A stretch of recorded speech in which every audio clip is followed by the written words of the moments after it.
in Florida. Of course, I'll be covering all the games. And you know what I just learned too on Instagram, man. What happened? I really just learned how to do a reel, bro. I know this is like kind of showing my age, but I just figured out that that to do a reel, I could post literally on both accounts at the same time. What you Like I can mean? only like I could post to the MarcWes Sports Podcast and mine at the same time with a reel only. For You know real? what I'm saying? I Yeah, don't I even just know. figured that out. So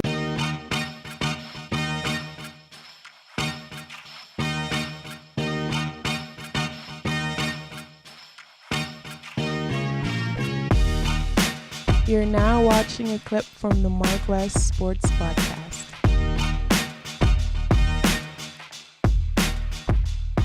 to bring that back, had to bring that back. Had to. What's the jump? So yeah, I mean, I think we can do something similar like what USC has done, because USC is basically the West Coast UM. You know what I'm saying? And they went out and got their coach. They paid him a buku amount of bread. I heard they even paid for his houses that were in Oklahoma, paid them things off, What? for him to come over. And the recruits that he had at Oklahoma are now coming to USC. LA, Southern California is basically like South Florida when it Yes. comes to the talent in high school. Yes. Bryce Young, the quarterback from Alabama, came from that area. Bunch of players come from that area and end up being good. So if USC, what my point in saying all this, if USC can do it, big market, big city, a lot of tradition, you know what I'm saying, plenty of NFL players through the years, then why not Miami? I think Miami could be on that same track again to bring the U back. But yeah, so that's it about the Hurricanes that I got. Um I just want to touch on the Benjamin report just a little bit. We talk about a little high school football. Last night I was at a game on St. Thomas where the quarterback Zion Turner and running back Anthony Hankerson, these are two players that have been great for 3 years straight. They're going for a three-peat right now with Okay. St. Thomas Aquinas. Same quarterback, same running back. Yet these two players are under recruited. And it really kind of baffles me why. Now, quarterback, I kind of understand because you can only get one quarterback. There's only one quarterback on the field. And usually a team will recruit one quarterback and they'll stick to that one quarterback and that's it. But for them to be under recruited as much as they have been for these past few years makes no sense to me because they're on the best team, the best program in the state, besides IMG, which we don't even really count. Um, and they're finally getting some recruiting love. I heard from them that they're going to be visiting Arizona next week. Auburn has Arizona. reached Arizona, yeah. I mean, at least it's a Power Five. They weren't even getting Power Five, legitimate offers, which is kind of crazy to me. But South Carolina is jumping in the mix. Auburn, I heard, is also jumping in the mix with both of them.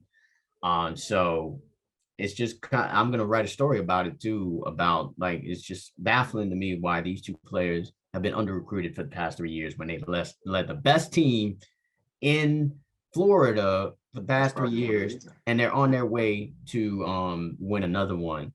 I think next week, not next week, in 2 weeks. So yeah, they dominated last night against team Buellholz from Gainesville.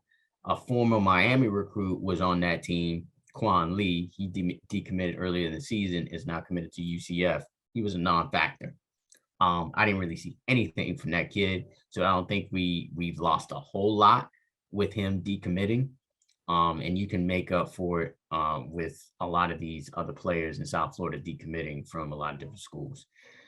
So I think recruiting is really going to ramp up in these next weeks, man. Like early signing day, I think it's the 21st or something like that. It's usually the Wednesday before Christmas. I think we're going to see a lot of movement with the Miami Hurricanes in the transfer portal. Terrence Lewis, I think you were talking about him earlier, linebacker from Miami Central, who went to Maryland, who has always had Miami on the radar for a long time. It looks like he could be possibly coming back. There's a lot of other options too. I mean, Wesley Basant is announcing today, actually. Yeah. Let me check if that even happened. Bring your ass over here. Come on, man. Come on over. I mean, all signs to me is saying Florida State, but hopefully something changes. I know his parents are really adamant about him staying close to home, so hopefully that happens. We'll see. But recruiting, I think, is now changed where it's all about this transfer portal, bro. It's all about this transfer portal. If you can take advantage of players that are not getting playing time, that can't come to beautiful South Florida weather like this beach that's in my background and play for the U like what's in West's background, then it could be a winning situation. So we'll see what happens within the next couple of weeks, because a lot of these teams are have a week off before their state championship game. We do have some 3 championship games coming up this week. We'll be going to Tallahassee for those. Chaminade is going to be playing Berkeley Prep. Berkeley Prep actually dominated Arch Manning, who's one of the Mannings, another one of the Mannings, who's a lot of people think the #1 quarterback in the country. Berkeley Prep out of Tampa dominated this team, dominated that team out of Louisiana. They play Chaminade. I think it's going to be a good game. A lot of people from down here got that South Florida bias. I got it too, but I'm more realistic than most. So I think it's going to be a good game, but I do think Chaminade is going to end up pulling it out. Champagnat, Hialeah, baby, is going to be in the game again. I think this is maybe their 5th straight appearance or something like that. They are going to be in the championship game as well. They got a young quarterback.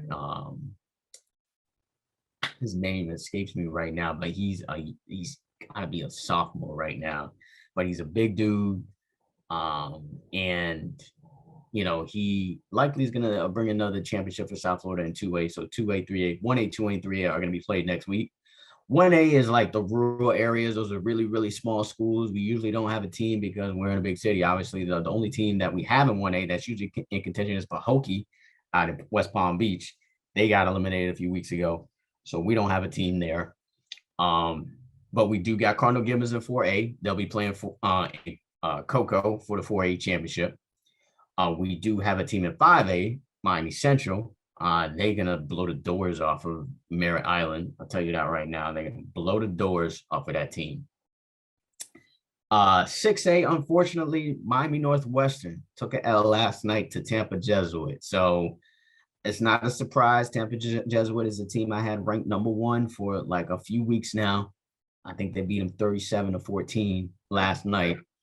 Yeah, it was a long shot, I think, for Miami Northwestern to win. Their offense is good, but their defense can't really stop anybody, unfortunately, of that caliber. So no team is 6A. 7A, we already got St. Thomas. I already talked about them. And 8A, we also don't have a team as well. So it's not a dominating year for South Florida high school football. In 8A, it's going to be Venice, team that basically in Sarasota type of area, against Apopka, who is like just north of Orlando. So those are the 2 teams that are going to be representing 8A, the biggest class in Florida. Of course, I'll be covering all the games. And you know what I just learned too on Instagram, man? Well, I really just learned how to do a reel, bro. I know this is like kind of showing my age, but I just figured out that to do a reel, I could post literally on both accounts at the same time. Like I could post to the MarcWes Sports Podcast and mine at the same time with a reel only. For real? I don't even know. Figured that out. So it's a great timing for me going into these state championships. So any big play, I'm just gonna post that immediately as a reel on both accounts. So that way, you'll see whatever big play happens. Like last night, I posted this big play of Zion Turner, quarterback from St. Thomas. I seen that. To the end zone. I was like, oh, I could just do this. So yeah, I'm gonna be a lot better on social media. I know I've been a little lackadaisical, but it's a lot. So uploading those videos, each video takes time. Sometimes it times out, and then you got to do it over, and then you got to come up with the hashtags and what I want to say, copy that in, and then sometimes that times out. Sometimes it's just frustrating. Post it on Instagram, but I'll be a lot better with that. But look out for the highlights all week. And like I said, I'm going to be posting that story about those two players that have been under recruited. And that's pretty much it for the Benjamin Report this week.